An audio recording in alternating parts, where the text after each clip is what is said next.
Estão preparados? Começa agora o Etc e Tal!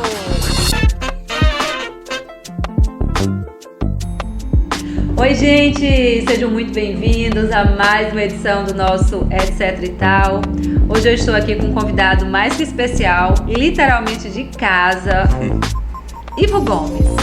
Mais conhecido como Dr. Ivo. No mundo do direito, né? O DR vem automaticamente junto, né, Ivo? Seja muito bem-vindo. Obrigado ao nosso podcast. Hoje a gente vai bater um papo bem bacana sobre amplos assuntos, né, Ivo? Vários assuntos aí. Agradeço pelo convite, viu? Fico muito lisonjeado aqui. E como você falou, estou literalmente em casa, né? Isso aqui é parte do nosso escritório, né? A gente concedeu para a Rayane fazer o projeto dela acontecer e tá indo muito bem, viu? Parabéns. Gratidão. A gente, Ivo, além de todo o processo da advocacia, você sempre teve um campo também dentro das vertentes sociais, né, Ivo? Sim. Sempre gostou de vários olhares. Recentemente incluiu nas suas atividades o lecionar, né? Isso, Está na condição de professor também, né? Então, levando a outras pessoas a sua experiência. Falando de experiência, são quantos anos mesmo, Ivo? Vamos lá. Eu me formei em 2007 pela Universidade Católica de Salvador.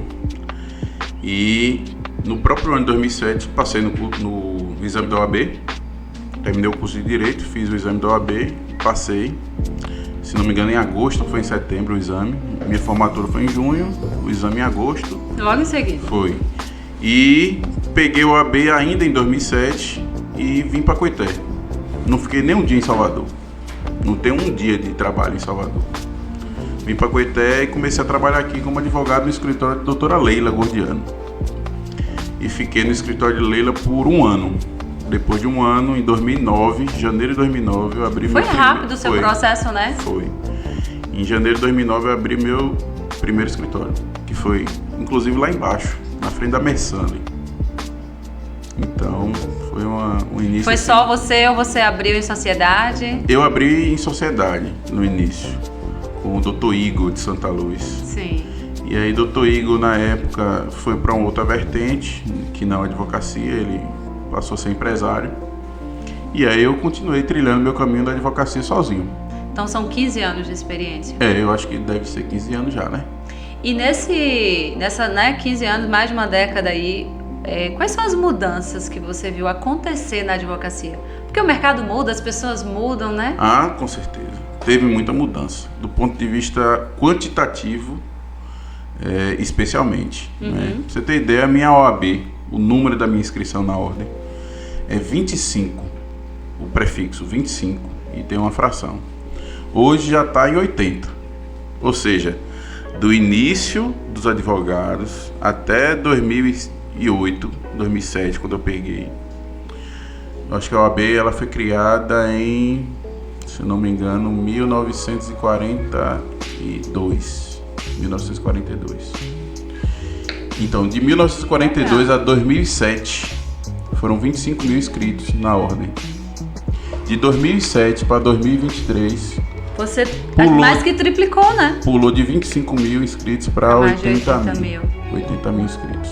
Que bacana. Eu não sei se é PA ou se é PG, que eu sou de Direito, sou de Humanas, então não sei o que é. Sabe o que é uma PA, né? Progressão aritmética ou geométrica. Eu acho que foi uma PG. A progressão foi assim, ó. Vou fazer uma consulta aí, os matemáticos. Até 2007 foi uma PA e de 2007 em diante foi uma PG. Eu acho que é isso aí. E aí a gente vê um mercado que muda, né? Então a gente teve o acesso a outras classes sociais, inclusive ao campo do direito, assim como diversas outras formações. Que é foi porque o direito era um curso elitizado, né? Os cursos elitizados eram Direito, Engenharia e Medicina. Então só os fidalgos tinham acesso a esses cursos. No primeiro ano de 2000 ali, primeira década ali do ano 2000, teve um acesso imenso à universidade, né? Então isso refletiu também no acesso ao curso de Direito naturalmente. E há muitos questionamentos, tanto do ponto de vista social, como do ponto de vista político, profissional, sobre esse amplo acesso, sobre... Hoje a gente tem aí diversas faculdades, né, universidades que se ampliam. Você acredita, falando do direito, que é o teu campo, que o direito mais ganha ou perde com essa amplitude, diversidade? Olha, eu considero essa quantidade de cursos por dois aspectos. Tem um aspecto positivo, que é você oferecer um serviço de proteção na sociedade, como é o serviço do advogado. A razão de existir da advocacia é proteção da sociedade. A OAB é um órgão de representação da sociedade civil. Logo, o advogado é um representante da sociedade civil em sua defesa.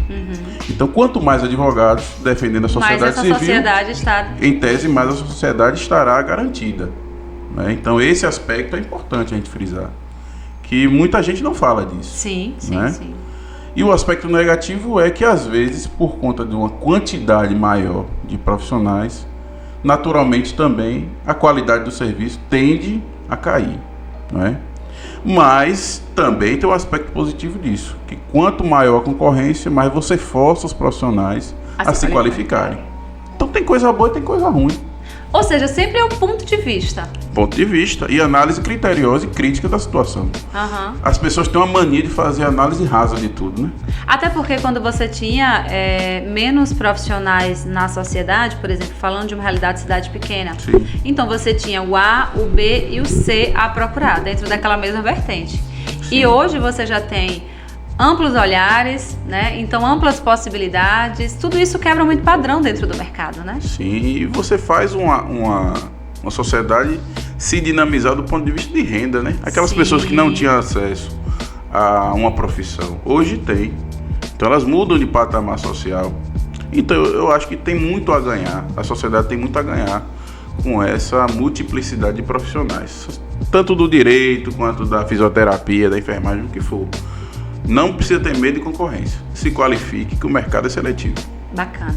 Esse pensamento é muito importante, Ivo, porque a gente vê, e você é um profissional que você viveu mais ou menos a transição, né? Sim. Desse processo da profissão mais elitizada para a popularização do curso. Foi. Então, é comum que a maioria dos advogados da tua geração e da geração anterior tenha muito dessa defesa, né, da elitização ainda, da não popularização. Mas se a gente está falando de uma representatividade, se aumenta a quantidade de profissionais, também aumenta de que ponto, de onde ele vem? Ele vem representando quem? Justamente. Né? Muda todo um olhar social. Muda. Então eu acho que tem mais coisa positiva que negativa aí. E as pessoas têm que perder essa visão negativa de o que é quantitativamente maior, logo vai ser ruim. Não é. Tem muita gente na própria profissão que fala, né? Rapaz, tem muito advogado, esse negócio aí vai colapsar. Pode colapsar do ponto de vista de mercado, mas do ponto de vista de acesso do cliente ao profissional, isso é positivo. Sim.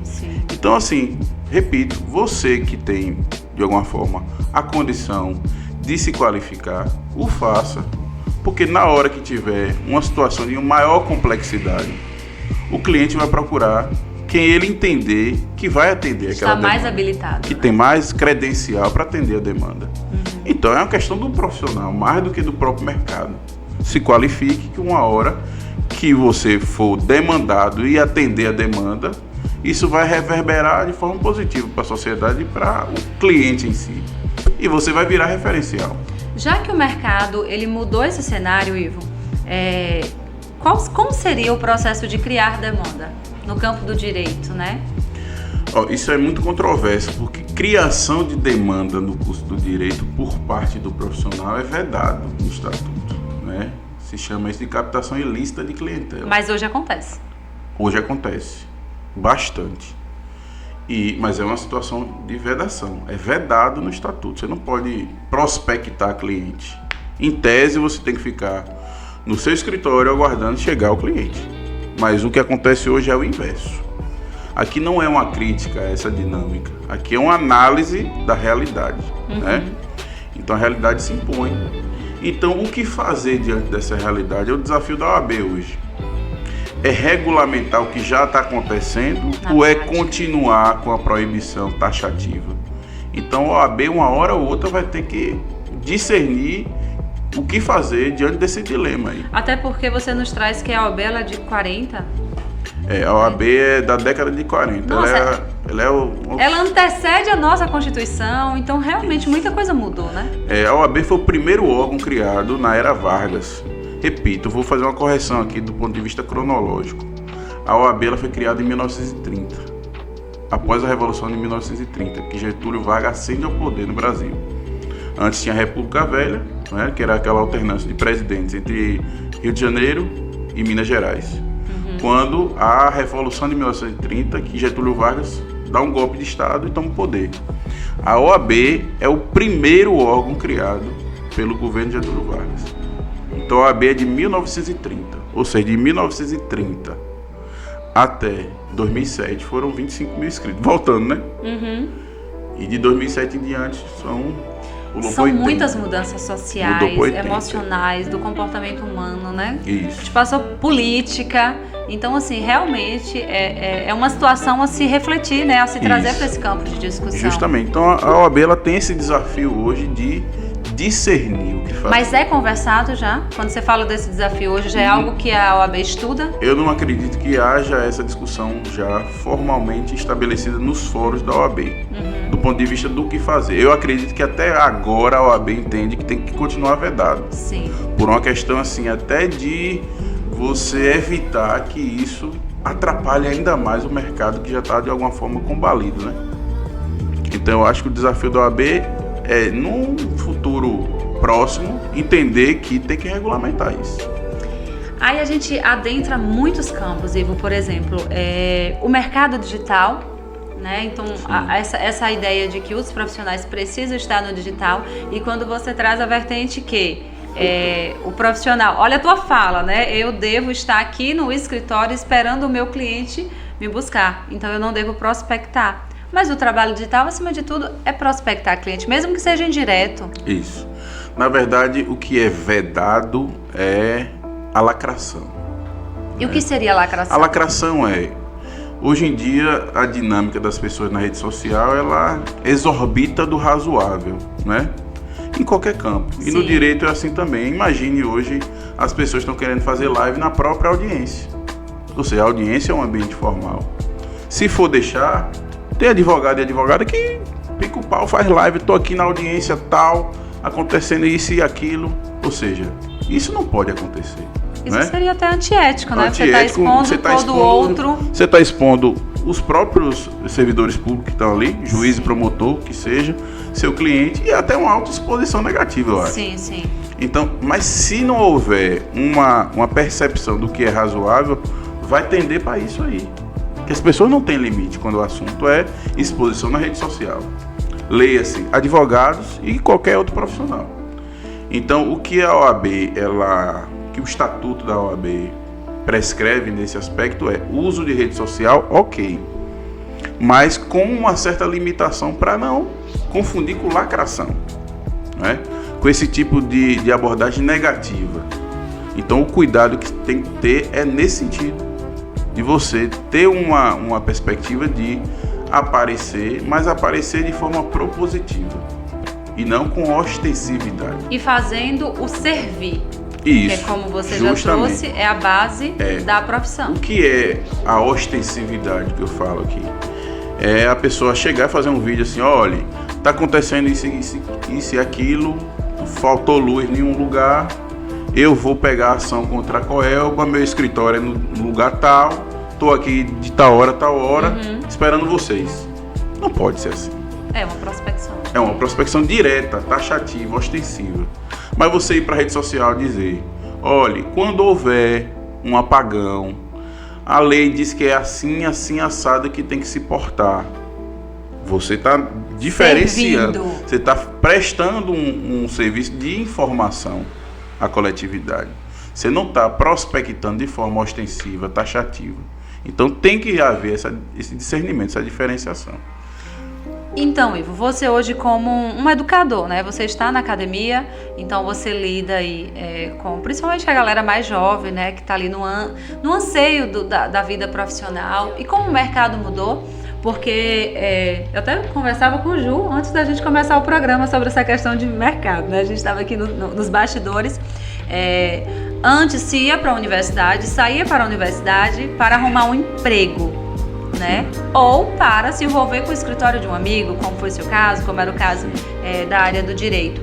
Como o cenário mudou, né? Então não há uma absorção direta desse profissional que sai da academia para arrumar um emprego, não necessariamente consegue se envolver com escritórios mais estabelecidos. Então como que você vê essa questão do novo profissional que está chegando no mercado hoje, dessa galera jovem? É um desafio, porque a academia ela forma profissionais, vamos dizer assim, profissionais formais. E qual é a grande questão? A academia devia formar cidadão, né? Profissional cidadão, ciente do que ele vai fazer no âmbito da sociedade em que ele está inserido. As pessoas não fazem essa análise, não fazem. O cara quer sair para ganhar o dinheiro dele e ponto. E ele não vai medir esforços. Vai vender a alma para ganhar dinheiro, né? E isso não contribui com a sociedade. Porque o dinheiro ele é importante, mas ele tem que ser consequência do seu trabalho, não a causa do seu trabalho. As pessoas trabalham com pura e simplesmente o aspecto de ganhar dinheiro. Não estou entendendo que ele está ali servindo algum nicho da sociedade. Você sabe que essa sua fala, ela traz muitas questões, né, Ivo? Sim. Ela traz... Eu, Rayane, concordo, né? Amo estudar a energia do dinheiro, mas como nós fomos conduzidos a esse processo de trocar o teu serviço pelo dinheiro, como é uma fala muito complicada de se pensar. E talvez há um julgamento de que você está falando de uma zona de conforto.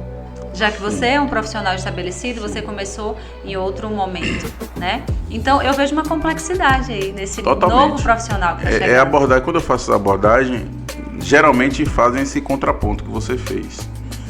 E eu arremato com a seguinte frase, né? Com o seguinte aspecto. Quando você entende que o dinheiro é a consequência do seu trabalho, você prioriza o serviço. Assim você qualifica quando você prioriza seu serviço, você reverbera coisa positiva para a sua condição profissional. Porque o serviço bem prestado, ele reflete coisa boa para você enquanto profissional. Seu cliente sai satisfeito. E quando ele está satisfeito, ele comenta com outras pessoas. Olha, rapaz, eu tive um processo com aquele doutor, o doutor foi bem comigo, fez tudo que eu precisava que ele fizesse, deu tudo certo para mim. Ou seja, se eu foquei no serviço e o serviço foi bem prestado, o dinheiro vem como consequência do trabalho. Aí você me fala, mas vem cá, e essa questão do dinheiro ser colocado numa segunda posição, isso não é um problema não? Você está falando disso porque você já está na zona de conforto. Mas não, quando eu não estava em zona de conforto nenhuma, eu já pensava assim. Uhum. Então eu acho que de alguma forma, se eu tive algum nível de sucesso profissional, foi porque eu empreendi essa lógica.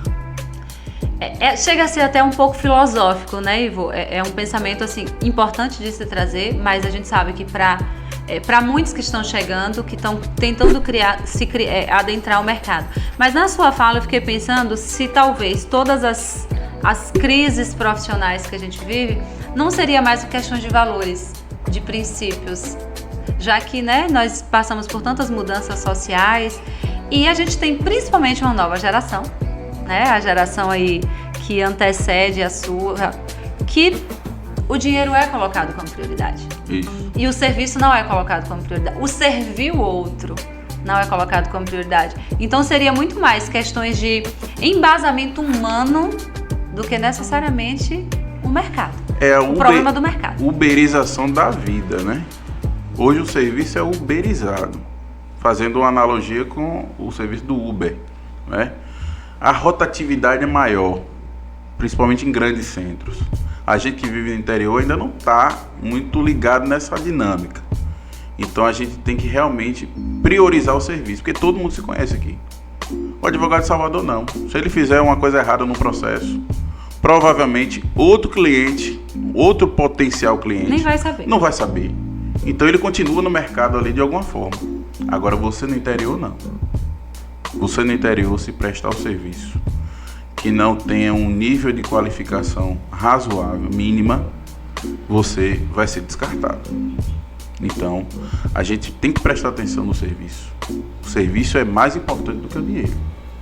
Porque o serviço atrai dinheiro. Agora, o desserviço, não. E o dinheiro só, ele não se sustenta. Só ter dinheiro não se sustenta. Quer um exemplo? Uma pessoa que já vem com a bagagem de família rica, se estabelece no mercado, não é? Ele já tem dinheiro. Uhum. Será que ele vai ter demanda de trabalho também por ter dinheiro? Não necessariamente. Não necessariamente. Se ele tiver qualificação técnica, ele vai ter demanda de trabalho. Mas se ele só tiver dinheiro, ele vai ter demanda de trabalho? É fácil levar essa discussão para a sala de aula? É. Minhas aulas lá eu priorizo. Porque assim, aula conteudista, pouco filosófica, a galera dorme, sabia? Você vai lá com conteúdo, aí bota lá no slide. Sim. E o pau comendo lá no slide, ó. É perceptível. As pessoas não se interessam. Mas se você bota no slide um conteúdo e contextualiza o conteúdo, traz para o real, traz para o real, né? Você de alguma forma dá vida ao conteúdo ali, todo mundo participa. É um inferno a aula, mas um inferno positivo. Sim, de construção de pensamentos. Construção. Então as pessoas gostam muito da minha aula porque eu vou levar o conhecimento técnico, mas eu trago minha experiência enquanto profissional. Eu dou aula de ética geral e profissional lá, que fala sobre o estatuto da OAB, o código de ética da OAB. Então a aula fica muito dinâmica porque eu trago os casos práticos para dentro da sala de aula. Então é perceptível que é uma atuação mais recente, mas você está se encontrando muito dentro da... Na verdade, eu costumo dizer que está no DNA da gente, da aula, né? Porque sendo filho de professores, meu pai e minha mãe são professores. Eu já dei aula aqui em cursinho na época, quando eu comecei logo a advocacia. Sim. Eu dei aula para cursinho aqui, para concurso da Polícia Militar, concursos em geral, né? No aprovado, que Fernando do aprovado tinha um cursinho aqui, não sei se você lembra. Lembro. Ele me convidou, dava aula de direito administrativo e direito constitucional na época aqui. Então muita gente aí que passou no concurso da Polícia Militar foi aluno nosso na época. Então já era uma coisa assim que eu queria fazer, só que eu não tinha tempo. E aí eu me organizei, de alguma forma eu arrumei um tempo para poder me dedicar. E é uma coisa que toma o tempo mesmo. Sim. Mas é muito satisfatório. Não é só chegar lá e fazer uma aula, né? Não, você tem que preparar a aula. Chegar lá só com Mas o que de fato te levou a essa decisão, Ivo, de tendo uma carreira consolidada, um escritório consolidado na cidade, na região, destinar o teu tempo, né? Que a gente vive sim uma lógica de que tempo é dinheiro para lecionar. Reni, é uma pergunta interessante aí, porque assim, do ponto de vista econômico, não é vantajoso a ponto de você se desvencilhar da sua profissão para fazer isso, sim, né? Então é algo muito mais assim de compartilhamento de conteúdo e de conhecimento e de ciência. Eu acho que você tem que dar essa contribuição enquanto cidadão, não é? Você só ter o conhecimento e não compartilhar serve para quê? Conhecimento é para se passar, né? Conhecimento é para disseminar, né? Uhum. Então assim, eu sempre tive essa ânsia por compartilhamento de conhecimento, só que não tinha aonde fazê-lo. Com a faculdade, com a Farese vindo para cá, eu me organizei, né, para poder arrumar tempo para ir para a Farese para dar aula. E aí consegui no último semestre e estou lá muito satisfeito. E os alunos também. Que bom, né? Também. Bom. E eu lhe digo isso porque, assim, eu dou 2 matérias, que é Direito do Trabalho e Ética Geral e Profissional. E os alunos, e é 7º e 8º semestre. Então o pessoal que foi para o 9º semestre agora e que foi para o 10º semestre, que foram meus alunos, me pediram para pegar matérias do 9º e do 10º semestre. E eu falei que não tinha como. E aí eles me insistiram. E aquilo ali para mim refletiu com uma coisa positiva. Sim, um retorno, sinal, né? É um retorno do que a gente dedicou em sala de aula. Então eu fico muito satisfeito com isso aí. Maravilha. E você hoje está lidando diretamente com esse público, principalmente aqui na Farese, é um público mais misto, né? Então a gente Sim. tem pessoas que estão buscando a segunda profissão, estão buscando uma realização, mas em sua grande maioria quem busca a universidade é o jovem, né, que está buscando ali uma vida de melhor qualidade, principalmente financeira. E aí eu te pergunto, Ivo, qual mercado espera esse estudante de direito hoje? E o que o direito esperar desse estudante, o que o estudante esperar desse mercado? Como que você vê esse cenário hoje? O cenário do direito está bagunçado. Bagunçado. Está bagunçado. Mas está bagunçado porque houve uma popularização, não é? E a popularização ainda não teve, não houve tempo para Uma regulamentação desta popularização. Ou seja, quando regulamentar a popularização, ou seja, quando a OAB se organizar a ponto de entender a lógica do mercado de hoje, eu não vejo problema na quantidade de pessoas, porque elas vão ter limite legal, marco legal para atuação. Hoje ainda não está, porque, repito, se popularizou, mas não se organizou. Logo, a bagunça acontece. Mas a bagunça, ela é arrumável, vamos dizer assim, organizável. E quase sempre precisa-se de uma bagunça, né, para acontecer algo novo. Justamente, é o caos. Que gera ordem. Isso, o caos gera ordem. Então a gente está nessa transição, nessa fronteira do caos para a ordem. E isso vai perpassar pela compreensão de quem já está no mercado. No meu caso, por exemplo, eu super entendo os meninos mais novos aí, na ânsia de ganhar o dinheiro deles. Super entendo. O que não pode acontecer é ultrapassar uma barreira de razoabilidade. Tem gente que para ganhar o dinheiro não tem limite. Aí, minha filha, se você não tiver limite para você atuar profissionalmente, só vai ter limite para quê? Porque sua atuação profissional é o que lhe nivela na sociedade. E é um reflexo de quem você é, né? O reflexo total de quem você é. E o mercado e a OAB vão ter que compreender isso para poder colocar o limite no lugar certo e na hora certa. Porque senão vai colapsar. É interessante, assim, você traz uma positividade, né? Vamos usar esse termo, assim. Você vive uma transição, você foi mais ou menos um profissional dessa transição, né? Do direito deixar de ser elitizado e né, quase todas as classes terem acesso. E você traz um pensamento positivo de que faz parte, de que é bom e de que a coisa vai melhorar, de que vai, né, se organizar. Só que a gente vê, pelo menos na minha visão, vou falar bem pessoal aqui, que os advogados mais tradicionais, eles não têm essa visão.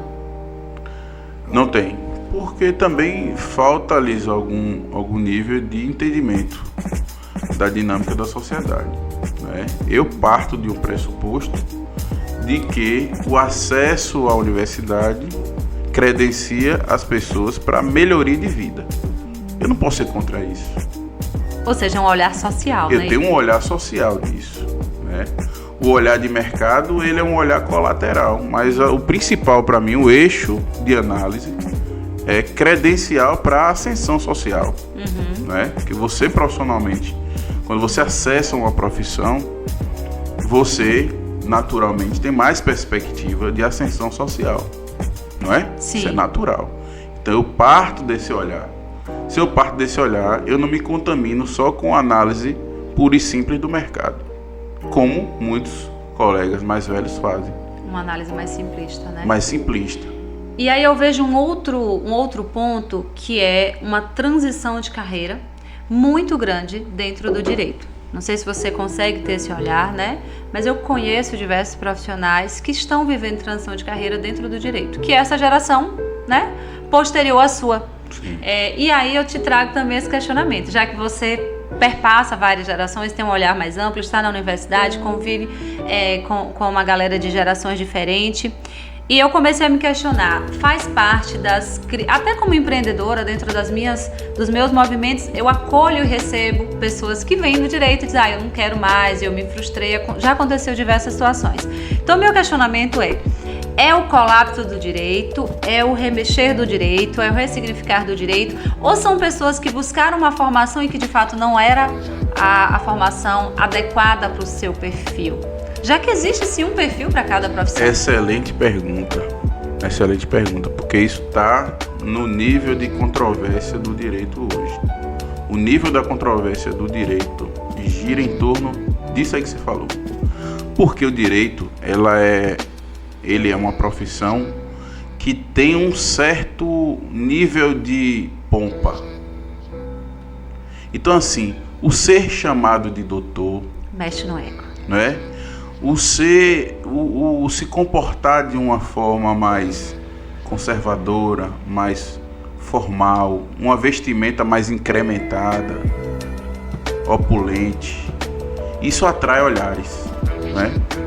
Mas atrai o olhar do ponto de vista de superficialidade, né? Do ponto de vista formal. O que é o ponto de vista formal? Poxa, aquele cara tá de terno, gravata, é chamado de doutor, tá num carrão, tem um escritório bacana, quero ser aquilo. Mas a pessoa não sabe o que é que eu faço. Qual é a prática? O que é o meu mistério do dia a dia. O que é que eu faço? Quais são as minhas atividades cotidianas, típicas do advogado? Não sabe. Não sabe a bronca que é você lidar com o problema o tempo todo. Só que ele viu o quê? A capa. Ele viu o formal, ele não viu o material. O holofote. Ele só viu o que está transparecendo. E aí quando ele vai para a prática, esse profissional aí que fez direito por causa disso, pelo que ele viu, quando ele vai para a praxis do dia a dia, ele se frustra, porque é uma profissão difícil, é uma profissão que não garante resultado. Olha que coisa complicada, Raine. O cliente chega para você com uma demanda e você não tem condição nenhuma de cravar o que é que vai acontecer para ele.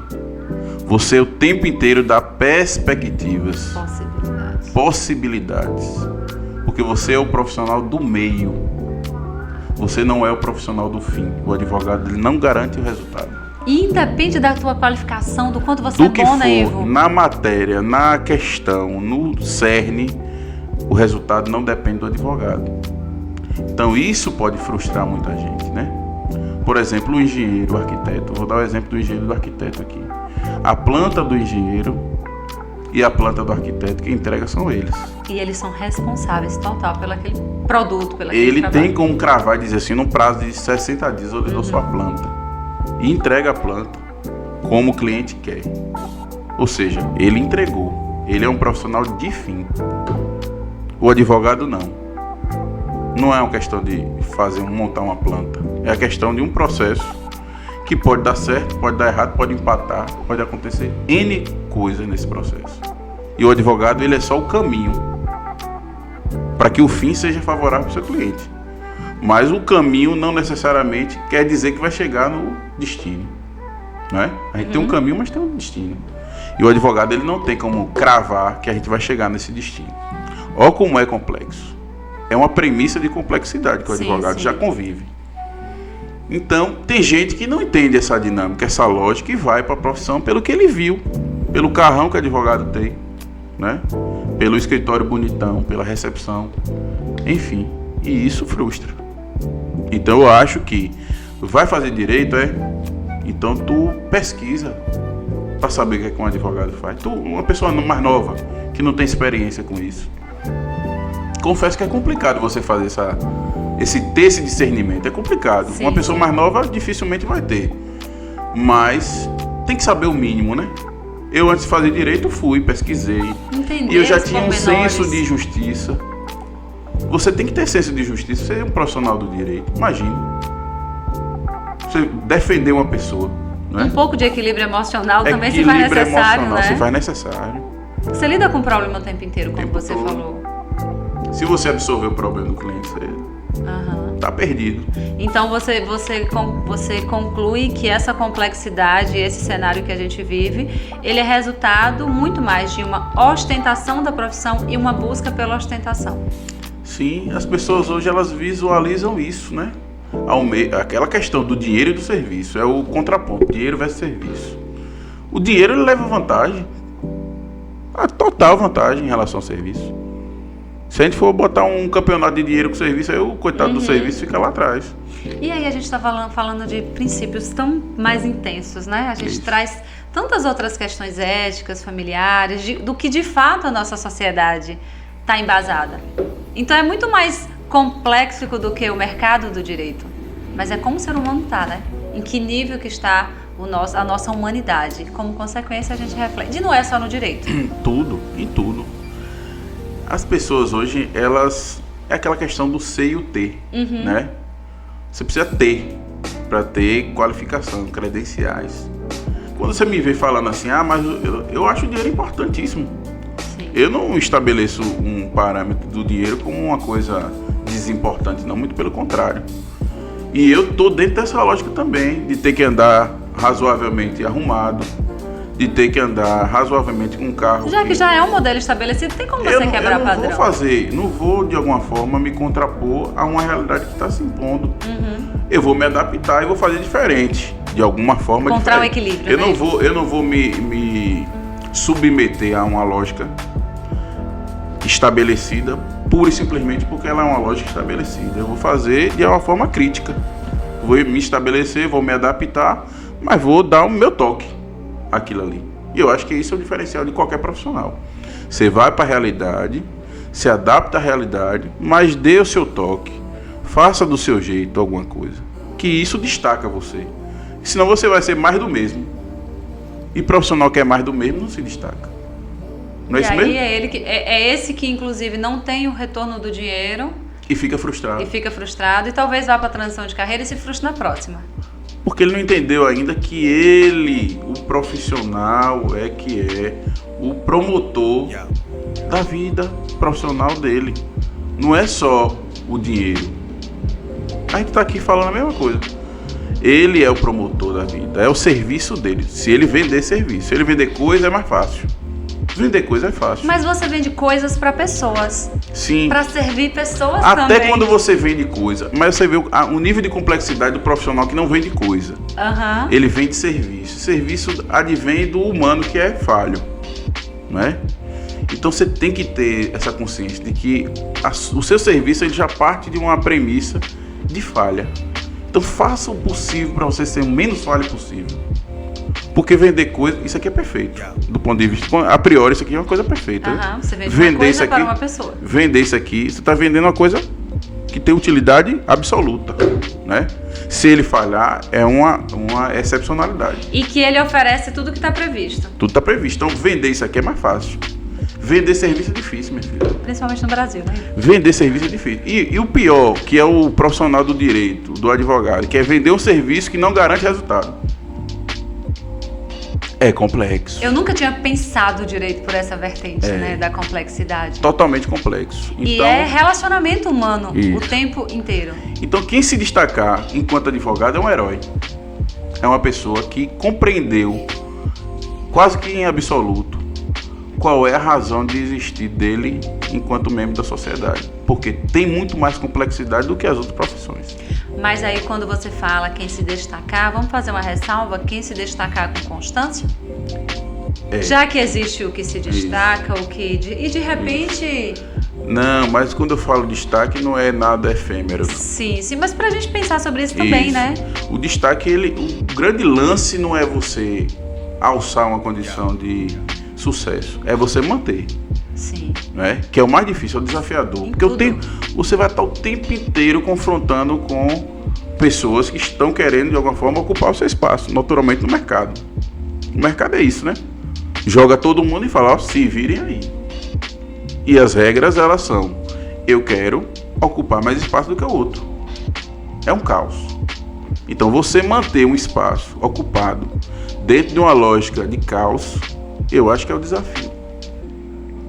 Você chegar aqui depois de lá para baixo, tá dentro do jogo. Agora, se chegar aqui e manter com toda essa bagunça, é complicado. E quais são as suas expectativas enquanto advogado, enquanto ser humano, pessoa, né? Que tem esse olhar mais social dentro do direito, desse arrumaio? Você acredita que... Só minha ida para a faculdade já é um norteador de que eu não estou preocupado só com minha carreira, né? Eu estou preocupado com a carreira do outro. Eu acho que formar bons profissionais atrai coisa boa para você enquanto profissional. Porque o seu colega vai ser alguém que tem algum nível de civilidade labutando por você na vida profissional, né? Então eu acho que o meu compromisso quando eu vou para a academia é esse. Eu quero que eles se formem cada vez melhores profissionais, porque lá na vida profissional, na minha compatibilidade com ele enquanto profissional, vai ser positivo para mim, porque ele vai ter um nível de civilidade parecido com o meu. A gente não vai ter problema quanto a isso, né? Como eu tenho hoje, um monte de problema com o colega.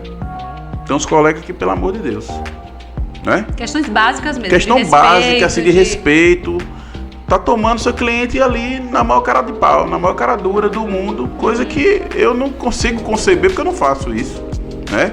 Vem um cliente no meu escritório para consultar um processo de um colega, eu faço, procure ele no escritório dele ou ela no escritório dela. Ela é uma boa profissional.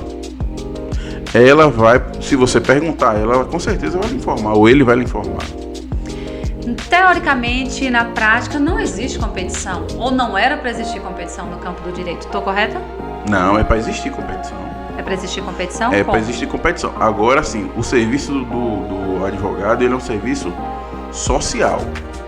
Repito, é um serviço social, não é um serviço comercial. Em tese, você não vende. E como é que você vai criar essa competição? A competição é porque é um serviço social, a princípio, no seu fundamento, é um serviço social. O dinheiro vem depois, vamos dizer assim. Você vai ganhar dinheiro, mas o que é que você tem que fazer? Você tem que promover paz social. Olha que coisa bonita. Não é romântico demais, não? É romântico, é bonito, é maravilhoso. Os boletos estão esperando, a fralda do menino. Isso, mas você não pode se desvencilhar disso. Porque isso é fundamental. É o fundamento, é o esteio da profissão. Se você não tiver apego nenhum ao que é fundamental, que profissional que você vai ser? Vou repetir, o dinheiro, gente, meu Deus do céu, quem é que não quer uma contazinha abastada no final do mês? Todo mundo quer. Mas se você não precisa, hoje é essencial. Hoje não. Né? É essencial, a gente vive no capitalismo. O capitalismo precisa da moeda. Sem a moeda você não tem dignidade nenhuma. Então a dignidade vem pela moeda, logo a moeda é importante. Mas o fundamento que eu estou dizendo é o fundamento do atuar profissionalmente. É a base da sua atuação profissional. Se você não tiver nenhum tipo de vínculo com isso, tu é só um reprodutor de leis. De lei, reprodutor de lei, é um operador rasteiro do direito. Cadê? Essa complexidade social que você nos traz, você acredita que é um desafio maior para o novo profissional? O tempo inteiro eu estou te trazendo isso porque tu está nas duas vertentes, o profissional experiente e o professor que está lidando com a galera que está indo para o mercado. Sim. E a gente percebe uma aflição muito grande do profissional que está entrando no mercado, que está saindo da faculdade. Então essa complexidade social do direito, você acredita que é mais desafiador para o novo profissional, para o profissional já consolidado? Porque como você falou no início da nossa conversa, por exemplo, Coité, se tinha 30 advogados, então tinha um mercado com menos competição, né, a nível de quantidade. Então, para quem é mais complexo? Para o novo profissional ou para o profissional consolidado? O novo, ele vai pegar um mercado, como eu já lhe disse, com algum nível de complexidade. Maior. Quantitativamente falando, né? O já consolidado, ele está, de alguma forma, sendo desafiado a melhorar. Porque a concorrência quantitativa, de alguma forma, vai tirar mercado dele. E ele não quer perder mercado. Quem é o profissional que quer perder mercado? Então vai forçar. As coisas estão acontecendo para ambos os lados. Ninguém está alheio da mudança. O novo precisa se inserir. O antigo precisa manter. Com a lógica de que o novo vai querer extrair clientela dele, porque é o mercado. O mercado é isso. Então isso afeta a todos. Afeta a todos. Quem achar que está numa zona de conforto. Não tem conforto. Não preciso mais. Não, deixa esses meninos aí que não sei o quê. Deixa os meninos aí. Os meninos vão vir com velocidade, né? Vorazes. E vão atingir quem está naquela zona de conforto. Então eu, que estou na fronteira entre o novo e o antigo, estou ali só na situação intermediária. Sim. Eu estou entendendo essa dinâmica, essa lógica toda. E estou fazendo o quê? Participando do processo. Estou participando do processo, dando minha contribuição enquanto professor, entendendo que o mercado ele precisa de uma regulamentação nova, com base nesta nova realidade quantitativa. E, de alguma forma, estou preocupado com a questão ética, porque o advogado ele já é visto como alguém que tem um nível de fragilidade ética, né? Então, se a gente de alguma forma, deixar acontecer, que Você isso... é corresponsável, né? Eu vou estar contribuindo para o recrudescimento disso. Então, assim, eu quero que mudem a análise do advogado enquanto conceito, né? A gente é profissional para defender a sociedade, defender o outro. O nome é o termo advogar, é falar em nome do outro. O termozinho, né? A etimologia da palavra advogar é falar em nome do outro. É bonito. Você fala em nome do outro, você defende o outro. Como que se analisa um profissional desse sob um ponto de vista de negatividade, né? De preconceito? Era para estar todo mundo batendo palma pro advogado. Mas não é assim que as pessoas veem. Uma segregação. Uma segregação, uma resistência à figura do advogado. Né? E você traz, a leitura que eu faço da tua fala, é essa construção conjunta, né? Então, você sai da condição de vítima enquanto profissional e essa construção está acontecendo. Sim. Né? Então, acho que todas as profissões, elas deveriam ter mais esse pensamento coletivo, que é o que a nossa sociedade hoje, né, tem muita dificuldade desse pensamento coletivo, porque o que acontece no direito vai afetar todos. Sim. Então, se tem uma nova geração chegando com um novo pensamento e você que é mais tradicional, você resiste a isso, você só vai ter dois trabalhos, o de resistir e o de se adaptar depois. Justamente. É muito mais fácil Ou de construir. sucumbir e aposentar e tchau. Para quem já está mais perto. Para quem já está mais perto. No meu caso, que estou longe ainda de aposentadoria, eu tenho que me adaptar, tenho que conviver, tenho que orientar, né? Curtir o processo, né? Curtir o que processo. Não seja pesado. E não sou daquele tipo de colega que repreende. Eu entendo, né? É o jeito que o camarada tá arrumando de ganhar o dinheiro dele, não é? Desde que ele não lese o cliente, de que ele não lese os outros, para mim tem algum nível de legitimidade. Então é assim, vai ter que regulamentar. Quando eu falo isso, é a questão da prospecção de cliente. Sim. Mas pelo que você nos traz, ainda é um processo muito futuro, né? Não é momentâneo. Eu acho que tem que ser imediato, porque a OAB está perdendo tempo em não entender a lógica. Quando você você que é o encarregado por entender a lógica e você não entende, você fica obsoleto. Que as pessoas vão fazer em detrimento de você. É você que está aí para me representar e não está me falando nada. Então, eu vou fazer. Encontrar outros caminhos. Vou fazendo aqui, Se tu não tá me dizendo nada, e se tu não tá me orientando, e eu tô fazendo, tô me dando bem, é legítimo para mim. Então, a OAB, ela tem esse desafio, acompanhar a lógica, a dinâmica do que tá acontecendo e orientar. Beleza, tá fazendo assim, mas vamos tentar fazer para não lesar ninguém, vamos tentar fazer para que o mercado não entre em colapso. E que todos ganhem. Que todo mundo fique feliz e traga a paz social, que é o fundamento do direito. Pronto, fechou. A gente adentrou essa fala aí das mudanças, né? Aí eu queria te perguntar, Ivo, no pós-pandemia, né? Você está fazendo essa fala aí das necessidades de mudança da OAB. A gente viu naturalmente uma mudança de cenário dentro do direito, dentro do jurídico de maneira geral, no processo pandêmico. Como que você avalia essas mudanças? Rapaz, pior que a pandemia, por mais nefasta que ela tivesse sido, ela trouxe um legado positivo para o ramo do direito. Qual seja esse legado? As audiências hoje, elas continuam sendo, em parte, telepresenciais. Ou seja, você não precisa sair do seu escritório hoje para fazer uma audiência em Salvador, em Feira, daqui, até em Coité mesmo. Daqui do meu escritório eu faço uma audiência, está acontecendo na Justiça do Trabalho ou no Fórum de Coité. Então isso dá uma comodidade, trouxe uma comodidade para o advogado.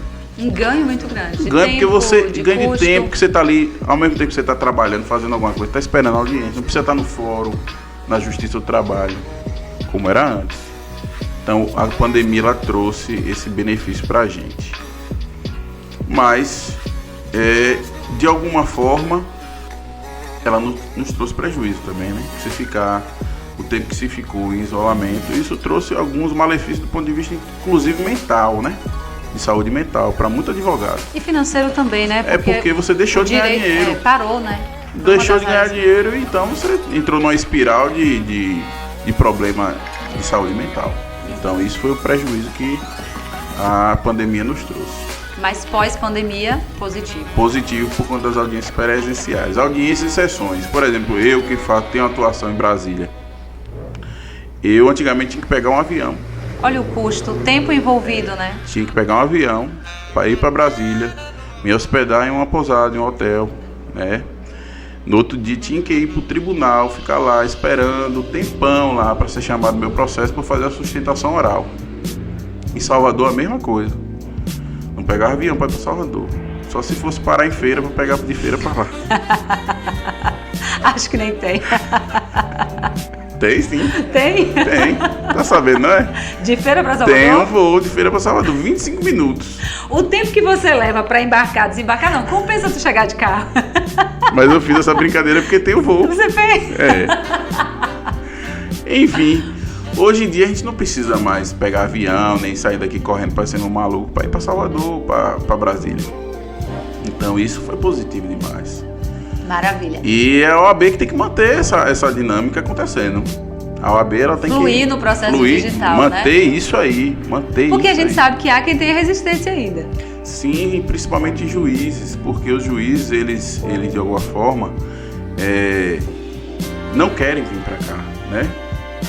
Mas tem juiz que entendeu assim, porque a OAB quis o retorno das audiências presenciais. A OAB, de alguma forma, tensionou nesse sentido, né? No primeiro momento. E tem audiência que tem que ser presencial. Inclusive é importante a gente estar fazendo essa diferenciação aqui.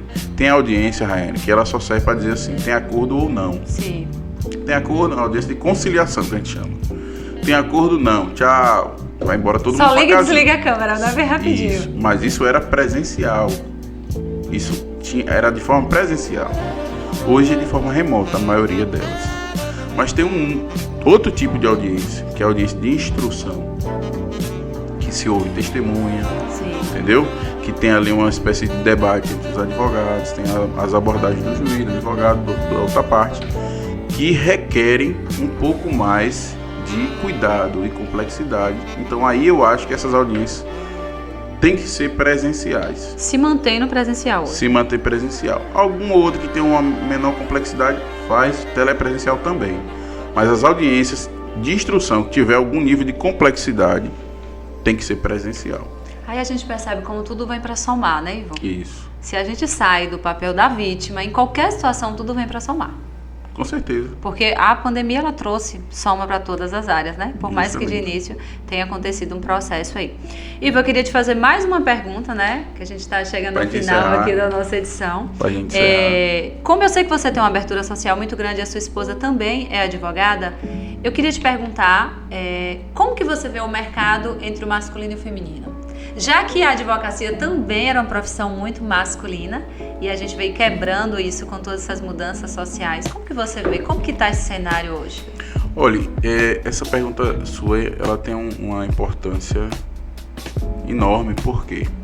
Aí eu vou sair só da questão da advocacia, vou para a questão das carreiras jurídicas como um todo. Sim. Hoje em dia, a maioria de juízes, olha o nome, a minha designação, ó, juízes e promotores. Já é masculino. A minha designação foi masculina, né? Uhum. Aí o fato agora que eu vou trazer vai confrontar a designação anterior. São mulheres. Ou seja, juízas, agora corrigindo, né? E promotoras, a maioria, que passam nesses concursos. Por quê? Porque a dedicação da mulher ao estudo é maior. Não é? Vocês, mulheres, são muito mais dedicadas no aspecto de disciplina. Sim. Tem mais disciplina para estudar. O homem é mais inquieto. Momentâneo, né? É mais inquieto. Então ali, o que é que acontece? As mulheres hoje estão fazendo uma verdadeira revolução no poder, né? Porque o poder judiciário e o Ministério Público são dois poderes da República. Então, estão hoje, em sua maioria, compostos por mulheres. Então, essa revolução diz muito sobre o que é o atuar da mulher hoje na vida e sociedade. E na advocacia não está diferente, não. Cada dia mais as advogadas estão se destacando. Em todas as áreas. No direito penal, que antigamente era muito masculinizado. No direito previdenciário, tem mais mulheres do que homens. Né? O direito do trabalho também, tem muita mulher acompanhando o ramo do direito do trabalho, que era só homem também. Enfim, as mulheres hoje estão dando um show. Eu, quando pego petições de mulheres, eu verifico que tem uma qualificação técnica maior do que de muito homem. Né? Muito também por conta dessa dedicação e disciplina para o estudo. E é interessante a gente falar sobre isso, porque nunca é a disputa de As gênero. As alunas também da faculdade São mais disciplinadas. dão um banho nos alunos. Os caras não querem estudar muito, não. Elas estudam mais. As meninas estudam mais do que os homens. Ou seja, não é sobre gênero, é sobre comportamento. É sobre disciplina, sobre o que quer. Ela sabe o que quer. O homem não sabe muito o que quer, não. O homem vive muito do hoje. Do momento. Do momento. As mulheres não planejam a vida certinho, ó. Gente, isso daria um outro podcast, não daria, Ju? Ivo não seria um ótimo convidado para esse outro podcast? Aí a gente vai trazer ele numa informalidade pra gente discutir. Ivo volume 2. Mas é muito real, né? Tanto como mulher, eu concordo com a tua fala, num olhar social, eu concordo. Claro que tudo é relativo, né? Isso. A gente não generaliza e a discussão não é sobre gênero. Sim. Porque isso também é muito cultural, né, Ivo? Não, é cultural, gente. Não tem nada a ver com a questão biológica, por isso. Não. Embora a questão biológica também influencie. Mas é menos. Eu acho que é muito mais cultural. Nós, mulheres, somos muito treinadas a dar certo, né? Então a gente é treinada e ainda é muito Vocês são assim. desafiadas também, de que não De que pode. tem que provar, de que não pode. Isso. Então, quando você é acuado, você reage Você bem. ganha força. Você reage bem. Quando você está na zona de conforto, você reage bem. É mais do mesmo, né? E mulher não é mais do já mesmo. é seu, né? O ambiente Já é ali da já é gente, então. seu. Muito bacana, né, gente? Adentrar essa discussão aí. Ivo, quero te agradecer por todo esse bate-papo. Eu aprendi muito, tá, gente? Todo dia eu aprendo alguma coisa aqui nesse programa. E finalizando, eu queria que você deixasse uma mensagem mesmo, Sim, sabe? sim. Principalmente pra galera que tá adentrando o direito. Existe o aluno do 4º, 5º semestre que começa a entrar em crise existencial, né? E que ele vai para o estágio, ele começa a se questionar, e ele começa a se perguntar, e talvez ele realmente tenha habilidade para a profissão, mas ele está perdido em meio a tudo isso. Então o que você deixa de reflexão para essa galera? Vamos lá, eu parto do princípio de que a profissão ela é uma extensão do seu comportamento já pré-estabelecido e das suas aptidões. Eu não ia fazer nunca engenharia. Por quê, Raia? Imaginei. Matemática, Raia. Não entra na minha cabeça. Para mim não é prático. Eu só preciso saber somar, multiplicar. Você não vê utilidade dividir. aquilo ali, né? Logaritmo na escola, para mim era algo que não entrava na minha cabeça. Por quê? Não via praticidade naquilo. Mas quando o assunto era história, geografia, português, eu me encontrava. Que era algo que eu tinha interesse já. É um interesse instintivo, não é? É inato seu o interesse. Então, quando você vai fazer uma escolha profissional, Você tem que já escolher alguma coisa que tenha adequação à sua condição humana. A sua condição humana, isso é uma condição humana. A sua aptidão humana já pré-estabelecida. Então, quem gosta de matemática não vai fazer direito, não. Faça não. E quem gosta de história e geografia não vai fazer engenharia também, não. Serve para as duas. Sim. Então, assim, primeiro é isso. Entender quem você é. Entender quem você é, né? Vai fazer aquilo que lhe traz algum nível de satisfação por aprender, né? Porque o aprendizado depende disso, do interesse. Você só aprende aquilo que você se interessa. Matemática eu não aprendi porque eu não tinha interesse. Não fazia sentido Não fazia sentido pra mim. Não tinha por que eu querer saber aquilo. Mas a aula que era de história, eu ficava batendo boca no bom sentido com o professor. Mas professor, mas não tem uma abordagem que é não sei o que. Aí o professor, tem essa tese aí os colegas. Que eu sempre fui do fundão, mas eu sempre fui estudioso. Aí os caras, cala a boca, rapaz. Você sempre teve nas duas vertentes. Que quer se meter aí? Deixa o professor. Pera aí, meu amigo, deixa eu saber do cara aqui. Enfim, eu tinha esse interesse com história e geografia.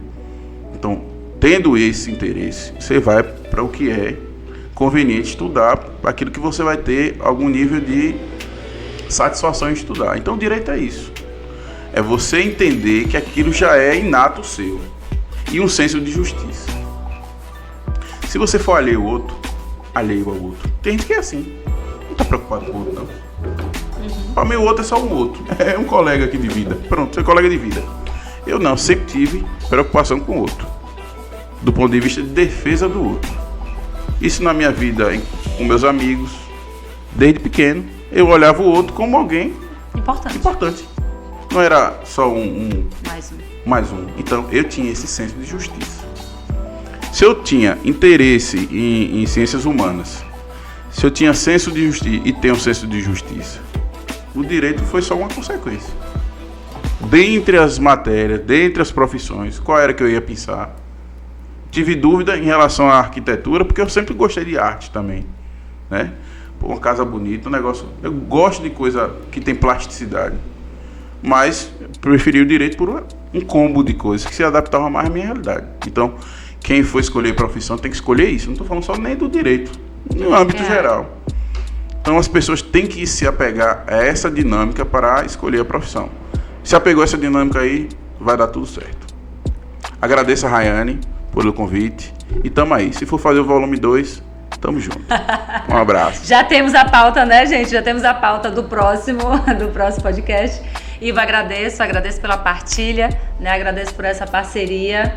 Espero que esse programa possa chegar a muitas pessoas, não só do direito, porque você trouxe uma aula aqui de ética, de filosofia. Inclusive, eu vou usar esse podcast nas minhas aulas na faculdade, para meus alunos do curso de ética, mais precisamente, porque e do curso de direito do trabalho também, mas de ética, porque o assunto, o engajamento aqui foi muito vocacionado para essa questão ética, né, do conviver com a profissão. Maravilha. Então, gente, gratidão, Ivo, vida longa aí. Água, viu?